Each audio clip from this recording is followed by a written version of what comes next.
Hello everyone, welcome to Studio One. So I made a video a few days ago about how I prep for my mix sessions on Studio One. Then when I was talking to someone yesterday, I realized there was something I actually didn't discuss, something I didn't actually mention. It kind of skipped my mind.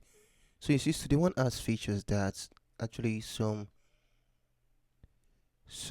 DAW don't have, basically. So in terms of how to arrange the buses. Now you see for Studio One, you could actually just drag and drop like this to actually some DAWs have this. But for terms of buses for Studio One, once you create a bus, you could actually just take off. You can change your sorry, when you create a folder in Studio One, you can actually make your folder into a bus. You can change your folder, making it into a bus. Hold on, looking for something here quickly. It's called SMPT, it's a time code. Okay, found it. Okay, that's out. So in Studio One, you could actually make things into a bus. Like for example, I'm thinking taking all the snares here, snare butt, snare top, snare butt, snare top, snare trigger. I'm just going to make them into a folder first, pack the folder as one, then I can actually make that folder as a bus by just coming over here and click on add bus child. Automatically I've just made this entire snare as one. I just made the entire snare as one, basically. So for a lot of DWS out there, or let's say some of the software you made outside, if you're not using Studio One, you might not be able to do what I did over here.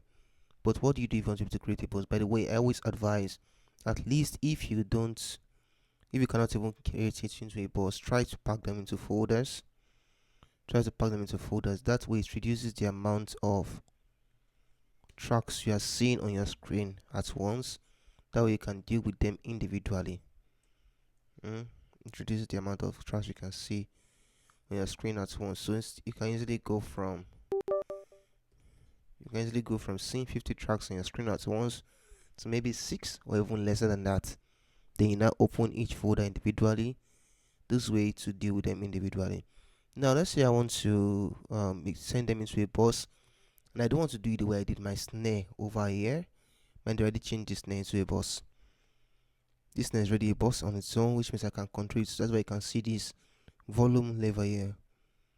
I can make it into a bus. I already did it. But for the loops, it is not there. That volume that you're seeing over here on snare, it is not on the loops at all.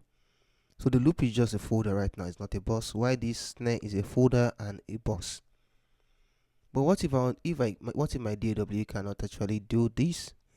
What I've done over here, but I need it to also send to a bus. What you have to do is something similar actually, but you need to open this. You need to select the way I select over here. Select all these and just add bus for selected tracks.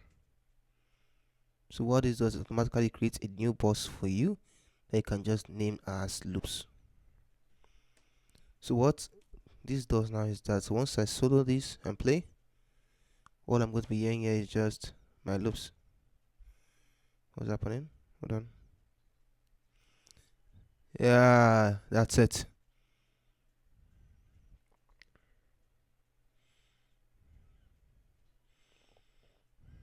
So what is in this particular loops actually? This loop area is you're seeing loop gang left and right. They also have BGVs in it, which is these loop gangs. The loop gangs are BGVs. So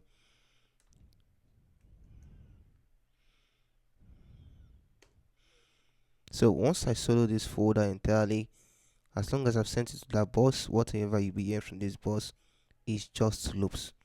So you don't necessarily have to create a folder for it. You don't necessarily have to turn your folder into a bus if that is not your own method. For me, I do that. I change my folders into a bus. It makes my own workflow easier. It makes it easier for me to work on and arrange. But for you, it is not your own style. Then this works for you too. This should work for you. So I can also control the volume level of the entire stuff and bring it up any way I see fit. So open up.